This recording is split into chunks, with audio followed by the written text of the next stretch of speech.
Ini dia salah satu modifikasi dari Toyota Hilux Rangga yang mungkin paling banyak mengundang perhatian. Ini adalah Toyota Hilux Rangga Cruiser alias Rangga SUV konsep. Seperti apa mobil ini? Kita akan bahas dan juga kita akan nyobain nyetir mobil ini.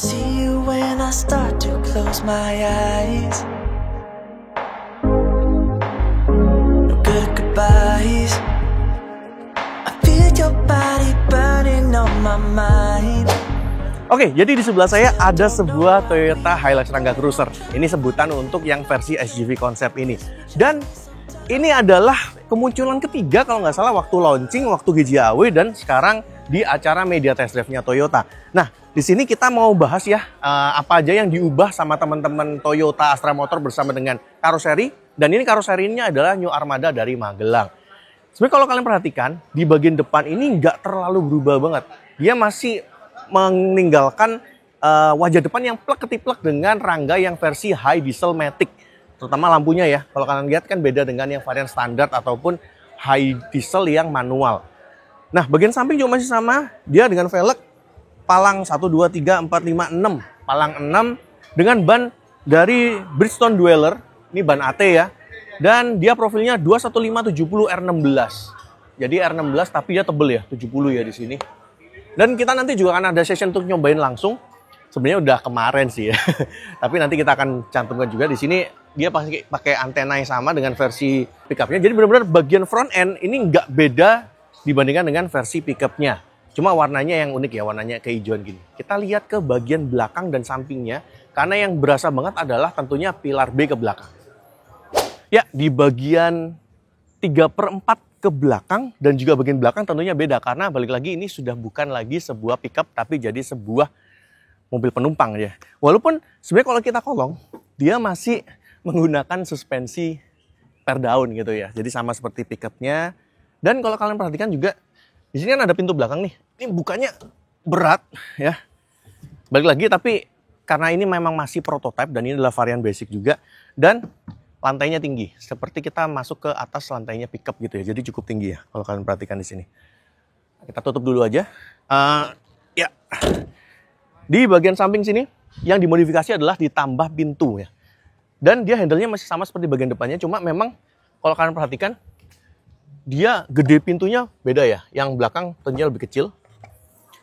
Bukaannya segini dan naik. Ini kalau mau naik segini nih. Dan sayangnya memang dia antara kursi dan juga pilarnya ini space-nya nggak terlalu gede. Jadi naiknya agak sedikit susah ya. Seperti ini. Tapi kalau kalian lihat di sini juga masih ada power window, ada kantongan kecil dan juga ada cup holder seperti ini. Ya, seperti itu untuk cara naiknya. Di atas juga masih ada roof rail. Dan dia dual tone ya. Atasnya atapnya warna putih. Warna dasarnya warna hijau seperti ini. Jadi rasa-rasanya kayak FJ Cruiser atau mungkin kayak Land Cruiser 250 di sini untuk kita ngisi bensinnya atau solar ya karena kan diesel nih. Seperti itu. Claddingnya dilanjutin ya dari bagian depan dilanjutin ke bagian belakang dan ini cukup keras ya kalau kalian perhatikan. Di bagian belakang dia ada lampu di pilarnya gini. Dengan lampu masih bulb dan kotak seperti ini ya. Desainnya sedikit beda dengan versi pickup tentunya. Dan dia kaca belakangnya tegak seperti ini. Ya, love and hate ya. Mungkin kalau kalian suka akan suka banget. Yang nggak suka ya udah, gimana lagi. Nggak ada high mount stop lamp di bagian atas. Tapi dia ada sensor parkir di bagian bawahnya seperti ini.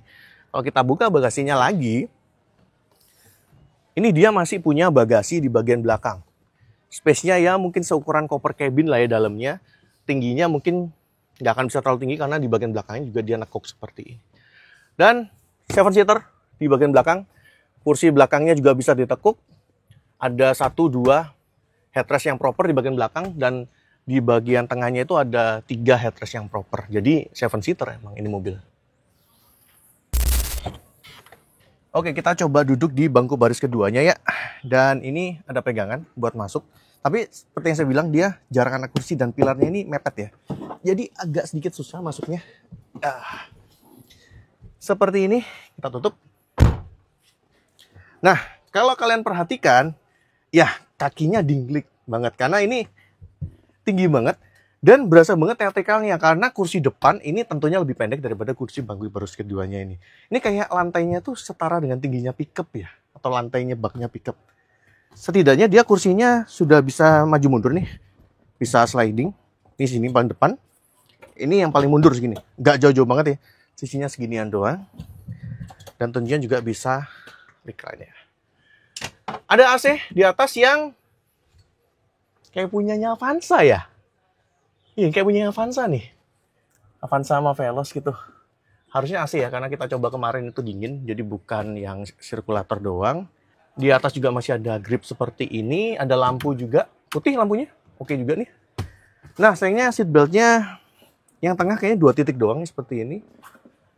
Yang samping juga mungkin belum terlalu rapi. Balik lagi ini masih prototipe ya, jadi jangan terlalu tinggi dulu standarnya. Atapnya seperti ini. Keras dia, belum yang dilapis bahan yang lembut ya. Ada power window, dia untuk handle pintunya juga mirip sama yang baris depan, cuma memang housingnya mungkin belum terlalu rapi. Gak ada colokan atau charger atau apapun ya. Jadi bener-bener standar aja untuk yang versi ini, dan ini balik lagi ini versi basic. Tapi di tengah dia sudah ada tambahan untuk headrestnya. Jadi headrestnya 3 proper ya di bagian tengah. Ini kursinya juga familiar ya, tapi ini nggak terlalu tebel sih untuk kursinya. Mungkin juga ngirit untuk space di bagian baris kedua ini ya. Masih ada kantong di pintunya dan juga ada cup holder 2 biji. Kita akan coba masuk ke bangku baris ketiganya ya, kayak gimana ya. Oke, kita masuk dan dia bisa diangkat ya kursi tengahnya, tapi memang balik lagi masuknya nggak susah. Ini bahkan lebih tinggi lagi nih. Lihat nih, headroomnya mentok nih saya nih. Udah mepet nih. Jadi yang depan baris kedua ini lebih tinggi, baris ketiga lebih tinggi lagi nih. Dan dia masih bisa recline. Oh, sampai mentok ya recline-nya. Dan ada seat belt juga. Ada kantong penyimpanan di kanan dan kirinya. Tapi sayangnya karena dia double blowernya bukan yang sampai baris belakang ini. Panas banget ya. Panasan nih. Ya, seperti itu untuk bangku baris ketiganya. Dan ini posisi paling mundur tadi ya.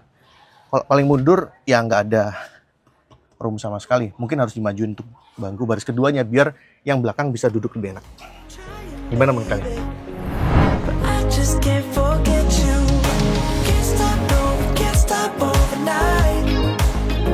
Oke, jadi pertama kita duduk belakang dulu karena ya kalau depannya pastinya sama dengan yang versi pickup, tapi duduk belakangnya ini akan jadi pembeda banget. Ya, kaki tinggi ya. Jadi sudut sikunya, sudut paha kita agak naik dan nggak ke cover semua. Ini ada, harusnya AC ya ini ya. Bentuknya sih kayak blowernya punyanya Sigra sih ini. Atau mungkin punya double blowernya punyanya Veloz dan Avanza. Tapi ini dingin sih, harusnya ini AC ya. Ya, ada pegangan juga di bagian atas. Di sini juga ada power window. Oke. Ada kantong, tapi kecil doang sih di bagian belakangnya. Duduknya teatrikal ya pasti, karena belakang ini rasanya seperti duduk di atas baknya pickup. Tapi dikasih kursi. Seperti ini ya.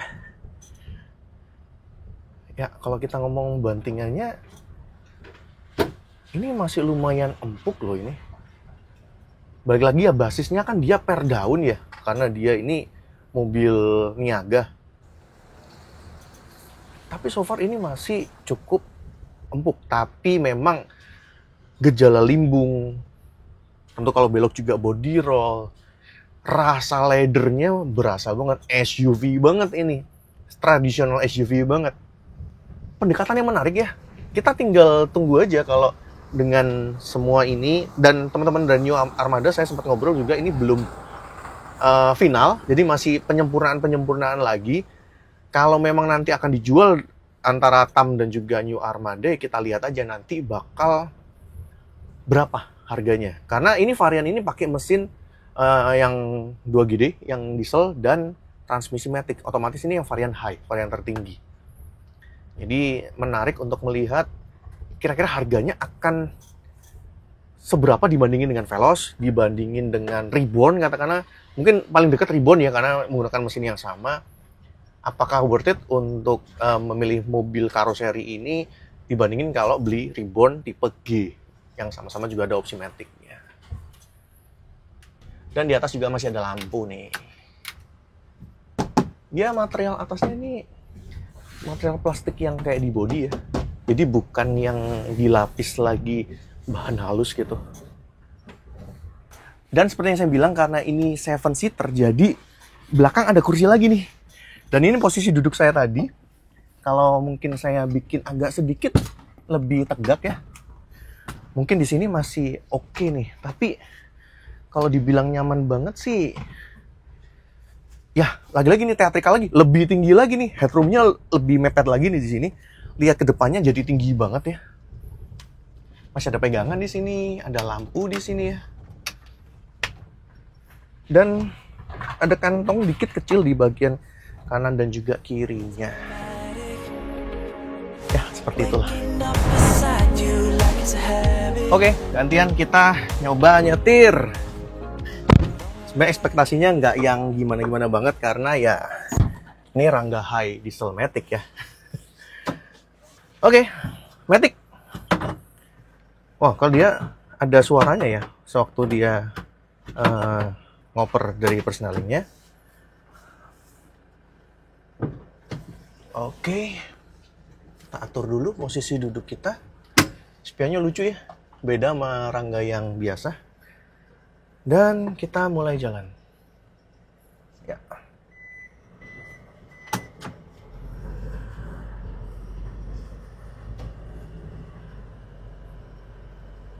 Oke, ini rasa nyetirnya sih Rangga banget, tapi sama kayak lebih tinggi ya. Mungkin karena tadi profil kaki-kakinya ya, dia pakai ban AT dengan profil 70 ring 16, jadi cukup gede ya sebenarnya. Memang di rasanya emang cukup tinggi di sini.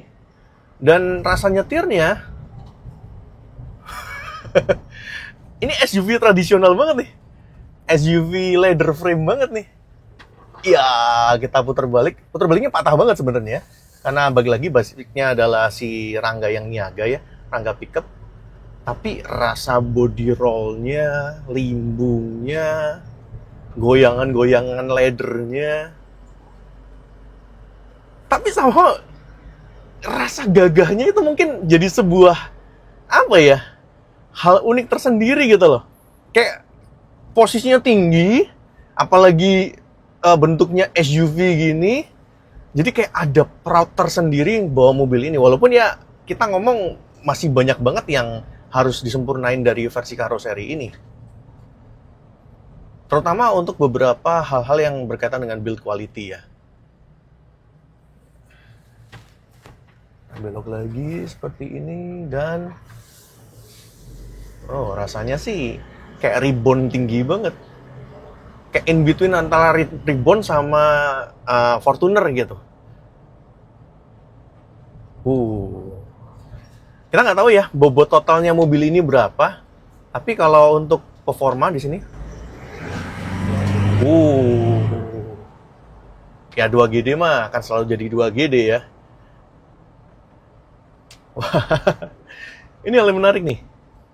Mungkin kalau nanti bakal dijadiin produk yang dijual secara resmi, kita pengen banget nih nyobain mobil ini buat dipakai perjalanan agak jauh gitu, terutama ngelewatin jalan-jalan yang jelek gitu ya.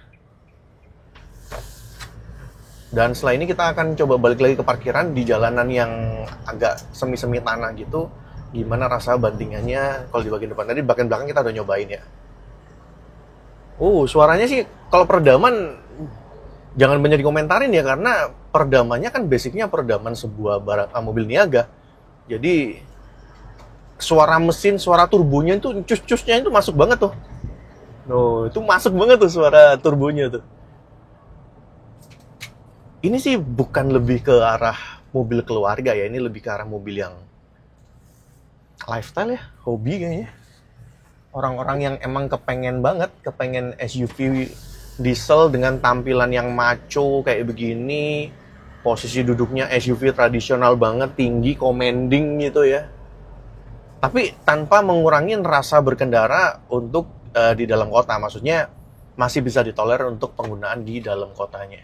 Visibility-nya juga bagus ya, karena dia pilar A-nya tegak dan gak terlalu gede.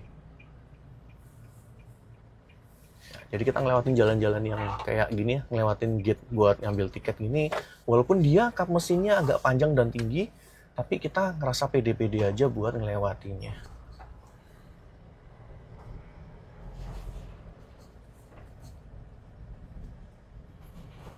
Wow. Ini menarik banget ya. Kita mau coba satu putaran lagi ke situ. Untuk di jalanan yang jeleknya. Ini jalannya kayak semi-semi tanah gitu ya. Jadi bukan konblok, bukan aspal.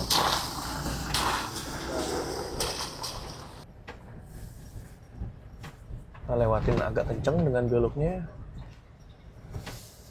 Dan balik lagi karena harus ingat ini masih per daun ya. Ini belum pakai suspensi seperti passenger pada umumnya.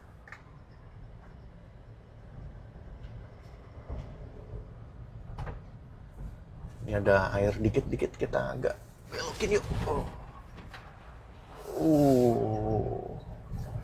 Mantap. Berpotensi sekali. Tinggal gimana Toyota dan karoseri menyempurnakan mobil. Oke, jadi setelah kita nyobain mobil ini kemarin ya di lokasi yang tertutup gitu, kita mau ngambil kesimpulan ya. Ini mobil punya potensi sebenarnya. Karena dari awal seperti mungkin kalau kalian suka baca websitenya AutoNetMax atau kalian suka lihat-lihat di Instagramnya AutoNetMax, kita banyak ngomong bahwa si Hilux Rangga ini berpotensi banget dijadiin SUV. Dan ini adalah salah satu pendekatan yang dilakukan oleh Toyota Astra Motor bersama dengan karoseri, yaitu adalah New Armada. Dan disclaimer dulu, yang varian yang kita lihat di sini ini masih varian yang basic. Dan personalisasinya itu luas banget. Jadi kalian kalau katakanlah butuhnya yang 5-seater doang, nggak pakai yang baris ketiga juga bisa. Kalian butuh yang kursinya pakai jok yang kayak gimana, terus pakai double blower atau enggak. Sebenarnya personalisasinya banyak banget dan ini adalah varian salah satu yang paling basic. Jadi kalau kalian memang berminat, kalian bisa kontak ke dealer-dealernya Toyota dan request mobil ini tuh bisa. Tapi untuk QC-nya yang melakukan adalah New Armada, bukan Toyotanya. Ya, kembali lagi kesimpulan, jadi emang mobil ini punya potensi dan memang tampang depannya udah menjual banget ya Rangga, dan memang kalau dijadiin SUV yang proper, apalagi kalau Toyota sendiri yang bikin jadi SUV, itu akan jadi menarik. Karena sekarang kalau kita ngomong di segmen 7-seater diesel, jarak atau gap antara Fortuner dengan Ribbon itu jadi jauh banget karena Ribbonnya cuma varian G doang. Dengan adanya mobil ini mungkin bisa ngisi gap di antara sela-selanya gitu ya, atau mungkin menggantikan Ribbon, kita nggak tahu. Tapi memang kalau kalian kepengen banget mobil yang dipakai buat harian, memang Ribbon lebih enak. Tapi opsinya memang cuma ada satu tipe, yaitu G Diesel Matic doang. Dan di sini tidak semewah Ribbon, tapi kalau kalian suka yang hobis banget, ya ini salah satu opsi yang bisa kalian pertimbangkan. Oke, kayaknya itu aja dari AutoNetMax kali ini. Thank you buat teman-teman yang udah nonton sampai akhir. Kalau kalian suka dengan video ini, boleh like, share ke teman-teman kalian. Komen juga di bawah tentang mobil ini, gimana pendapat kalian? Apakah layak untuk dijadikan SUV dan jadi line up tersendiri? Atau ya udah jadiin karoseri aja, biar hidupin bisnis karoseri lagi di Indonesia. Kalau kalian belum subscribe, boleh subscribe. Dan juga mampir-mampir ke Instagram, TikTok, juga sosial media AutoNetMax yang lain. Dan juga websitenya autonetmax.com.